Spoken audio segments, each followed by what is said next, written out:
सुब्बैया रंग बिरंगी मुर्गियों को एक तरफ एक टोकरी और दूसरी तरफ एक और टोकरी में रखता था। उन मुर्गियों को सारा गांव घुमाकर उन सबको बेचकर पैसे लेकर वो खुशी खुशी घर लौटता है। सुनो करके उसकी पत्नी सुब्बम्मा को पुकारता है सुब्बैया। हाँ जी, आप आ गए, सारे मुर्गियों को बेच दिया आपने, ऐसे कहती है सुब्बम्मा। अरे हाँ हाँ, दुगने दाम को बेच दिया मैंने, ऐसे खुशी में कहता है सुब्बैया। हाँ हाँ, उस मुर्गी को अंडे देने के लिए 2 महीने इंतजार करना पड़ेगा अब। हाँ, बात तो सही है। उन सब मुर्गियों में से एक गुलाब रंग की मुर्गी को अपने हाथ में लेकर, हाँ, ये मुर्गी तो हर 2 महीनों में एक बार ही अंडे देता है। काश ये साल भर हर महीने ऐसे अंडे देता, हम इससे बहुत ज्यादा पैसे कमा लेते।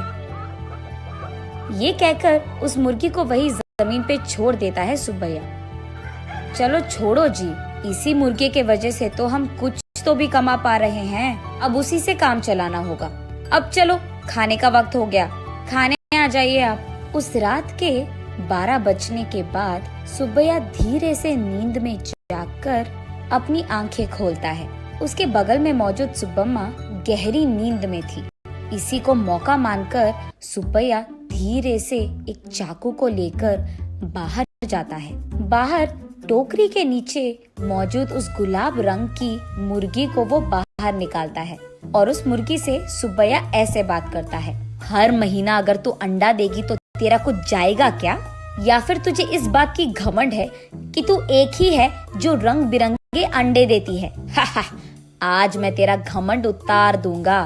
तो क्या कि तुम हर महीना अंडे नहीं देती हो, सारे अंडे तो तुम्हारे ही पेट में है ना। उन सारे अंडों को एक ही साथ बाहर निकालकर मैं उन सबको एक ही बार में बहुत ज्यादा पैसे के लिए बेच दूंगा, देख लेना। ऐसे कहकर जोर से हंसकर उसके चाकू से उस गुलाब रंग की मुर्गी को मार देता है सुब्बैया। लेकिन उसके पेट में देखने पर उसे एक भी अंडा नजर नहीं आता है। हाय भगवान, ऐसे सोचते ही रहता है कि इतने देर में सुब्बम्मा नींद से जाग उठती है। वहाँ आकर उसके पति के किए को देख, अरे भगवान, ये तूने क्या कर दिया? मैंने सोचा कि सबकी तरह तुम मूर्ख नहीं हो, पर तू तो वही निकला। अरे रे, इतनी अच्छी पैसे देने वाली मुर्गी को तूने जान से मार दिया। अरे रे, सोने की बतख की कहानी कभी सुनी नहीं है क्या तुमने? हाय भगवान, ये मेरे पति ने क्या कर दिया?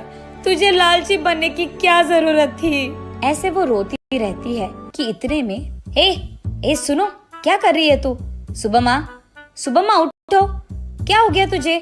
सोते हुए इतनी जोर से चिल्ला रही है, पागल हो गई है क्या? नींद से जागकर सुब्बम्मा परेशान होकर अपने पति की ओर देखती है। उसे कुछ नहीं समझ आता है। वो तुरंत बाहर जाकर टोकरी के नीचे बैठे उस मुर्गी को भी देखती है। वो मुर्गी तो हमेशा की तरह सही सलामत थी। ये देख सुब्बम्मा अंदर आकर, ओह, ये सब सपना था, मैंने तो सच सोच लिया था इससे, ऐसे कहती है सुब्बैया से। क्या सपना, क्या सच की बात कर रही है? आधी रात को मुझे उठा दिया तूने अच्छी नींद से। चल जाओ, सो जाओ अभी, कहता है सुब्बैया। अरे जाइए ना आप भी, मुझे तो बुरा सपना आया कि आपने उस मुर्गी को जान से मार दिया, क्योंकि आप लालची बनकर उसके पेट में मौजूद अंडों को निकालना चाहते हैं। मैं कितनी घबरा गई पता है आपको? मुझे क्या पता था कि वो सपना है, मैंने तो आपको बहुत डांट लिया, ऐसे कहती है। हाँ, ठीक है। वैसे मैं उस मुर्गी को क्यों मार डालूंगा? मैं क्या पागल हूँ? वैसे मुझे तो हमारा अतीत बहुत अच्छी तरह से याद है। आज अगर हमें चैन की नींद मिल रही है तो वो उस गुलाब रंग की मुर्गी के वजह से ही है। उसको मैं क्यों मार डालूंगा? चलो सो जाओ अभी, तुम और तुम्हारे सपने। ऐसे कहकर सुब्बैया सो जाता है। लेकिन सुब्बम्मा वही बैठकर अतीत में चले जाती है। एक समय में सुब्बम्मा और सुब्बैया दोनों मुर्गियों का व्यापार करते थे। सुब्बम्मा कुछ मुर्गियों को अपने घर के पास ही रखती थी। उनको खाना देना, उनके अंडों को इकट्ठा करना और उन अंडों को अगल बगल वालों में बेच देना, बड़े हुए मुर्गियों को बिकाव के लिए रख देना और उन मुर्गियों को सुब्बैया का इधर उधर जाकर बेच देना, यही होता था। लेकिन मुर्गियां हर रोज नहीं बिकती थी। कभी कभार तो 10-15 दिनों में एक ही मुर्गी बिकता था। इसी कारण सारा गांव घूम घूम कर थक कर घर आता था सुब्बैया। कभी कभार तो उन मुर्गियों को दाना डालने के लिए भी सुब्बैया और सुब्बम्मा के पास पैसे नहीं थे।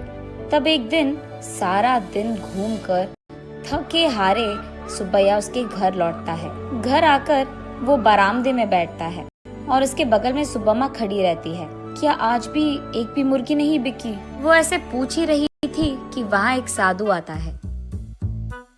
माता, खाने के लिए कुछ दे दो, ऐसे पूछता है।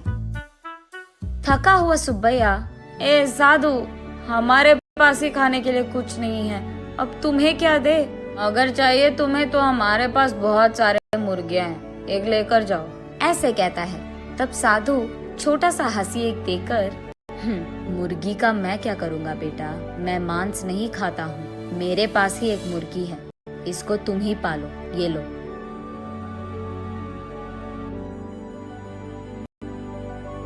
ये कहकर उनके हाथ में मौजूद एक गुलाब रंग की मुर्गी को उसके हाथ में देता है। मुड़कर देखने से पहले ही वो साधु वहाँ से गायब हो जाता है। सुब्बैया तब उस गुलाब रंग की मुर्गी को देख, इस तरह की मुर्गियाँ भी मौजूद है क्या? अगर इसी रंग के मुर्गियाँ हमारे पास होंगे तो हम उन्हें दुगने दाम में बेच पाएंगे, ऐसे कहता है सुब्बम्मा को देखते हुए। हाँ चलो ठीक है, अब हमें इस प्रकार के मुर्गी कहाँ मिलेगा? वो साधु मांसाहारी नहीं था इसीलिए दिया उसने, वरना इस रंग की मुर्गी हमारे पास कहाँ से आता? ये कहकर उस मुर्गी को वही एक टोकरी में डालकर वहाँ से चले जाते हैं। अगले दिन देखने पर वो मुर्गी अंडे देता है। ये देख वो दोनों उन सारे अंडों को एक जगह इकट्ठा करके रखते हैं।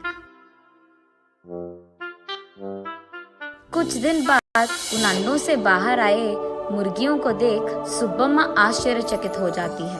अरे सुनो, इधर आइए आप, सुनते हो? अरे कहाँ हो आप? इधर आइए जल्दी, ऐसे वो अपने पति को पुकारती रहती है। अरे क्या हो गया? ऐसे चिल्ला रही है जैसे कोई मर गया, क्या हो गया? उसके ऐसे कहने पर सुब्बम्मा उसे रंग बिरंगी अंडों को दिखाकर ऐसे कहती है, अरे देखिए ना, उस साधु ने जो मुर्गी हमको दिया है उसके अंडों से रंग बिरंगी मुर्गियां आई है। ये कहकर सुब्बम्मा उन मुर्गियों को सुब्बैया को दिखाती है। चलो अच्छा ही हुआ, भगवान की कृपा हो या साधु की, हमारे लिए तो ये भला ही है। चलो हमारी मुश्किलें तो खत्म हो गई। आज ही मैं इन सारे मुर्गियों को बाजार में दुगने दाम पर बेचकर उन पैसों के साथ घर लौटूंगा। सुब्बैया जो रंग बिरंगे मुर्गियों को लाता है वहाँ के गांव वाले कभी नहीं देखे थे। इसी कारण गांव वाले सारे बहुत उत्साह से हमें चाहिए तो हमें चाहिए ऐसे एक दूसरे में बहस करते हुए सुब्बैया के पास जाते हैं।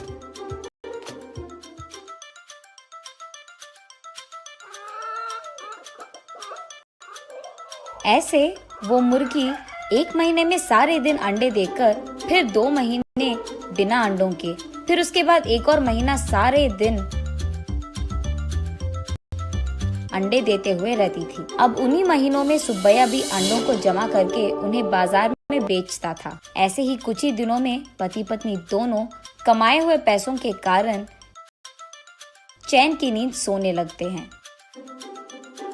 सुब्बम्मा वापस होश में आकर, ओह अब याद आया, सुबह मैं सोच रही थी कि ये मुर्गी साल भर अंडे क्यों नहीं देती है, शायद उसी कारण ऐसा बुरा सपना आया मुझे। ये सोचकर वापस गहरी नींद में सो जाती है सुब्बम्मा।